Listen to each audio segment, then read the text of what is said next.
Hello YouTubers, this is Music Soar here today, and this is my review of Automan.Ca's album Backseat Suprise, released 2011.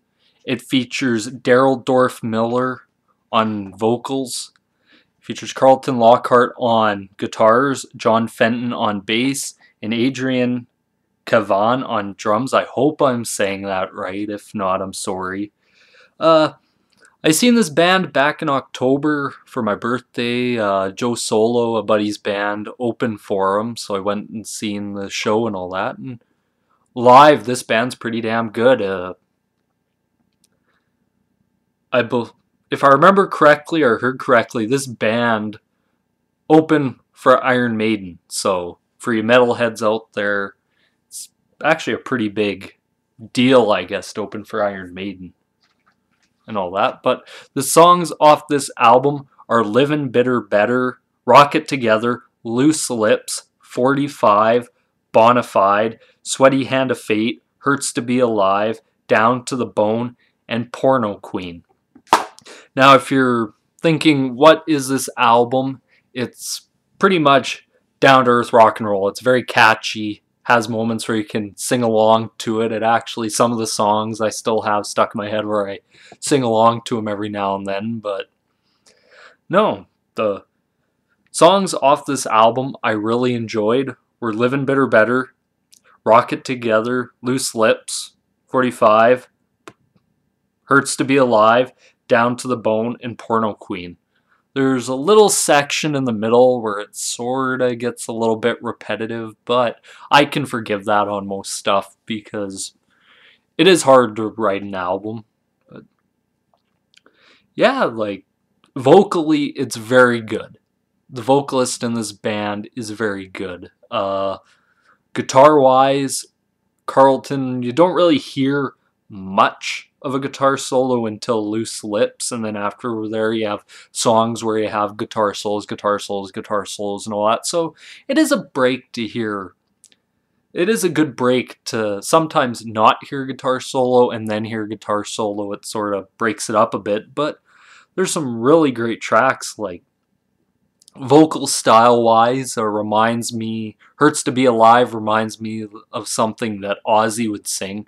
It hurts to be alive sort of style and all that. Loose Lips reminds me a bit of Bon Scott and his tongue-in-cheek vocal patterns, and there's a whole different section of vocals. I really enjoyed it. Musically, this album's very, very tight. They're a very tight band. Maybe I'm biased because I seen them live and actually thought they were really good. Carlton, the guitar player, has a different style. I remember being there and the guys were like, he's playing his guitar strung upside down and he's playing with his fingers instead of playing with a pick and all that for guitar solos and all that. That's kind of unique, and people were like, I just haven't seen it before. And I went home, I thought about it for a couple days and thought the only other guy I could truly think of that had done it in the past is Robbie Krieger of The Doors. Like, he used to always play with his fingers. It was pretty good shit. No, what else can I say about this album? It's very good. I highly recommend this album. They're going to be playing the Hard Rock Cafe, I believe April 12th in Toronto. Go check them out there if you can. And the two other bands there, one of them is going to be Joe Solo and another band that I can't remember off the top of my head. Yeah.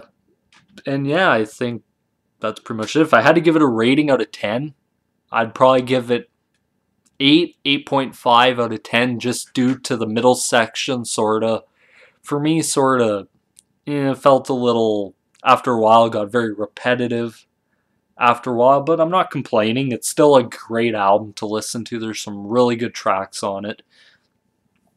If you ever see this band live, pick up an album and listen to it. They're very good. I'll leave a link in the description bar to their YouTube and to their Facebook page, which you can go check out there. For my next video, I'm probably gonna do another track review for an Ontario guitar player by the name of Danny I'm just going to call him Danny G because I know the last time I did one for his band, I sort of messed up. But no, this guy's pretty phenomenal. He's done work with Chris Poland and Glenn Drover of Megadeth fame and all that. But yeah, so this is Music's Horror and my review of Automan.Ca's album Backseat Suprise. If you can find it, go buy it. This is Music Horror. Peace.